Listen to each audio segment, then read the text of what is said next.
We continue our MLB preview now, looking at the National League. Let's go team by team, breaking down how I think each team is going to do in the 2026 season, starting with what should be a really competitive National League East.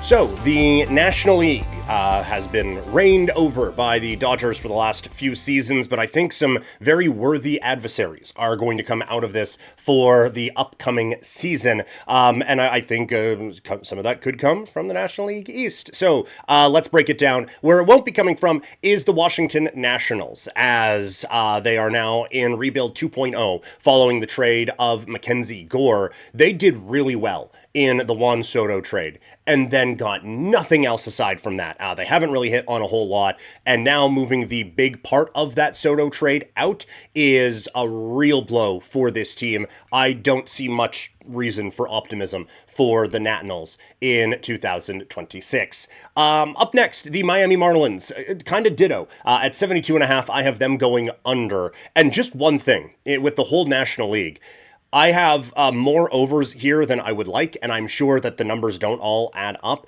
but I think the bad is going to be really bad in the NL this season, and I think the Marlins making the move, sending Cabrera off to the Cubs, I think this is now finally the year that Sandy Alcantara gets moved from Miami, and I just don't like what's coming up behind all of those guys. So I think they've waited too long to sell on what was a good pitching staff, and if you're going to wait on that, that's fine, but they didn't add nearly enough around them to make this team competitive. So it's a tough spot for the Marlins, I feel, for Miami fans, but it's going to be under at 72.5, and I think it's going to be a long year out in Miami. Up next, the New York Mets. If you've been watching the previews at all, you will know that I am under on this one at 90.5. Now, I also said this is one of the most talented teams in baseball. I think that this is still going to be a playoff team, or at least one that's going to be competing for a playoff spot, but I just think that the growing pains with Bichette at third base, with the rotation over at first, with some of the young kids working their way in, I just think it's going to be a bit of a slower start this season. Basically the opposite of what happened in Queens last year, where it's going to be not bad, but a slower start to the season, and then they get stronger and better as the year goes on. This lineup is going to be dangerous, and they're going to slug their way to a number of victories this year. Peralta at the top of this rotation, and that's an ace. That's a big one. There are some pretty big question marks behind it, though, with some of the young players that came in and pitched well a season ago, but can you rely on that now for this season? It's too inconsistent, but now it's an ace and then inconsistent. And I don't love the moves they made with the bullpen. I didn't look at the Yankees last year and think, oh, we need to replicate that bullpen. But maybe getting out of the Bronx will help Williams kind of reach that level that he had with the Milwaukee Brewers. But I think that's a bit of a downgrade there as well. So they made a lot of moves, and it's exciting for the Mets, but 90 wins, I don't see it. The Philadelphia Phillies, their total was at 89.5. I'm going over on the Phillies. I still think, again, disappointing end to last season. You have your GM coming out and saying that your star player isn't a star player anymore, and then he looks like a star player in the WBC.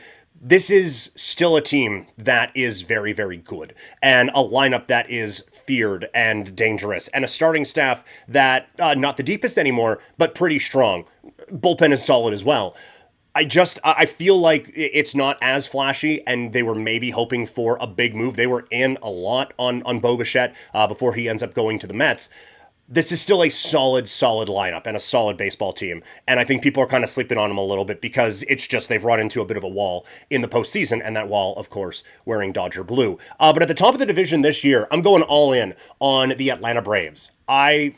I think last year was a season from hell. They had just injury issues all over the place. You look at this lineup 1 through 9, it is an incredibly talented ball club. And then with the additions they made in the starting rotation, with the additions they made out in the bullpen as well, I think you have to be really confident in what this team is. Obviously, there are going to be some injury issues again, but I don't think it's going to be to every star player this team has. So I think they're going to be taking a huge step forward just because everyone's there, and then you give one of the more aggressive GMs in the league an opportunity to get better and make his team a contender at the deadline, and we know Anthopoulos is going to jump on that 1,000 times out of 10. So I like the Braves a lot this season. I'm going over 87.5. Let's now go to the National League Central. And when I said the bad teams are going to be really bad, I had the St. Louis Cardinals in mind. And that's not something we have said about the Cardinals for a lot of my lifetime. But it's just kind of chipped away at it.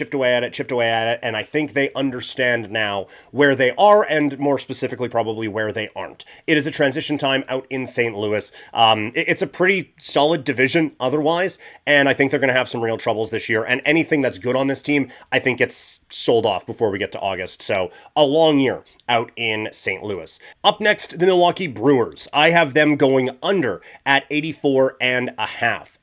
I think sending Peralta out the door, yes, Mizorowski is exciting, but this lineup just does not have enough, in my opinion. And they've been able to develop pitching really, really effectively there. But it is frustrating that you have a team that is constantly competing for division titles and constantly in the playoff picture and then constantly selling pieces off. And I think those are the teams that get me more frustrated than the Dodgers spending $300 million or anything like that. So I think because the rest of the division is kind of pushing forward a little bit, I think the Milwaukee Brewers do take a touch of a step back here this season at under 84.5. Next, I have the Cincinnati Reds. I have them going over 80.5. The Hunter Green injury sucks, but I said before, I think Ellie De La Cruz has the big breakout season we've all been waiting for from him. And they have shown, at least headlines-wise, in the offseason, they were trying to be competitive and trying to make a difference. And I think this team, still with a good pitching rotation, still with a solid lineup, I think they're going to be able to do enough to stay competitive and stay close enough that they're going to make some moves adding at the deadline and try to get them over the finish line. And so I think with all of that, I think this is at least a 500 ball club. So I think Cincinnati goes over 80.5. Next up is the Pittsburgh Pirates, second in the Central. I have them over, obviously, 78.5. You have the best pitcher in baseball in Paul Skeens. They made a really smart move with Brandon Lau, bringing him in to play second base. So this lineup, I think, can actually be a little bit threatening. And not like Baltimore Orioles, Bronx Bombers, anything like that, but it's just a solid lineup, especially at the top of it. I think you have a solid, again, pitching staff. It's time for this team to take a step forward, and I think this year they take at least a baby step toward being competitive for the postseason. But atop the division, I have the Chicago Cubs. We talked about them in underrated teams earlier this week. Bringing in Bregman, I think, just kind of rounds out that clubhouse really effectively. It's going to be still a strong team in terms of the batting order and the pitching rotation. Adding Cabrera to what was already a good staff makes this a very dangerous ball club. So I like the Cubs a lot. I think people are kind of sleeping on them a little bit. Losing Tucker, yes, headlines wise, not great, but I think Bregman can get this team back to, he can at least replace that production anyway, and make this maybe even a better lineup than what we saw from them last season. And we know that they're going to be aggressive at the trade deadline if things are going their way. So I like the Cubs to win this division. Let's go to the NL West. But before we do that, if you're enjoying this from Couch Potato Diary and you're watching on YouTube, check out the podcast. Just search Couch Potato Diary on Spotify, on Apple Podcasts, or wherever you get your pods. Let's go now to the National League West. And at the bottom, of course, the Colorado Rockies. It's not a good baseball team. They have some young kids coming up. That's neat. They're bad and are going to go under 55.5. And that's a low total, but I still think it's going to go under there this season. Arizona Diamondbacks at 79.5. I love the addition of Nolan Arenado. I think this is just a solid team. I know I talked about Perdomo as an overrated player in MLB, but he's still solid. Marte was on the trading block for a while, but they didn't. And so he is a really good player. Corbin Carroll obviously can be one of the better players in baseball when he's rolling. You add Arenado to that. I still think this pitching staff, I'm holding on to a little bit of what this staff was a couple of seasons ago when they made that run to the World Series. I don't think they're that good, but I don't think they're as bad as we've seen the last couple of seasons. So I think the Diamondbacks, a slight over, but that's just because they get to play Colorado a whole lot this season. San Francisco, I have them over 80.5. We talked about them as an underrated ball club. No, they did not get the big splash that everyone wanted them to get always. Another offseason where that didn't happen, but they made their big splash last year. You get Devers in there. It's a full season with him. It's a full spring training of him playing first base and him being comfortable in the Giants organization. Adding Arise, I know that he's a very polarizing player, but some good contact to that team. Bader is and at least an improvement over some things in the outfield. The starting staff is just solid. Like, it's a solid team. It's a team that's above 500, I think. So I'm going Giants over 80.5. San Diego Padres, their total's at 83.5. I am also going over on that. Again, like, Tatis had a great WBC. So did Manny Machado. This is a team that is always aggressive when it comes to the trade deadline. And having Mason Miller at the back part of that bullpen for the entirety of the season, I think really does help them out as well. And if they're even close to a playoff spot, that they're going to be aggressive in making those moves. So I said it when we talked about over or underrated teams in MLB this season. This one's not going to miss by a little. The Padres are either going to be flirting with 100 wins or with 60. Because if it goes bad, I think there could be a major teardown out in San Diego. I don't see that part happening, obviously. But there was a touch of Tatis trade speculation in the offseason. I wonder if that gets a little bit louder if things go bad and they try to recoup some things from Miller with him and a few other moves that they could make. I don't see that happening, but I think either way, this team is going to aggressively not be an 83.5 win team. And it's just a matter of which side is it on. But then, of course, the toast of the town, the Los Angeles Dodgers, over 102.5 wins. I can say all I want about Kyle Tucker and his nature and everything like that.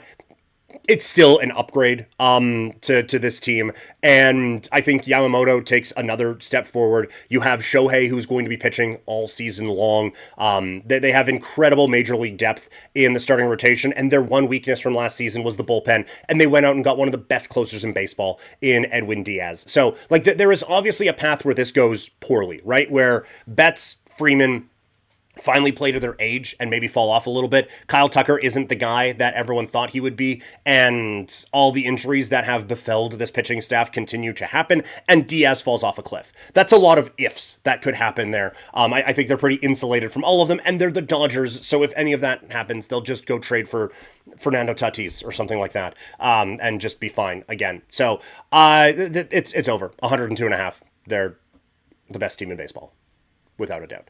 So that's how I think it all shakes down in the National League. What do you guys think? Like I said in the American League one, I can't imagine that I just nailed this from the tippy top of the NL East all the way to the bottom of the NL West. So let me know in the comments where you disagree and who you guys have going to the World Series out of the National League. And as always, you can follow me on social media. I am at Primetime Klein on Instagram, X, TikTok, Threads, and Blue Sky. If you have any issues with anything we talked about here and you're listening in podcast form, or you just want to go direct to the source from watching on YouTube here, hit me up on social media and we can talk about everything there.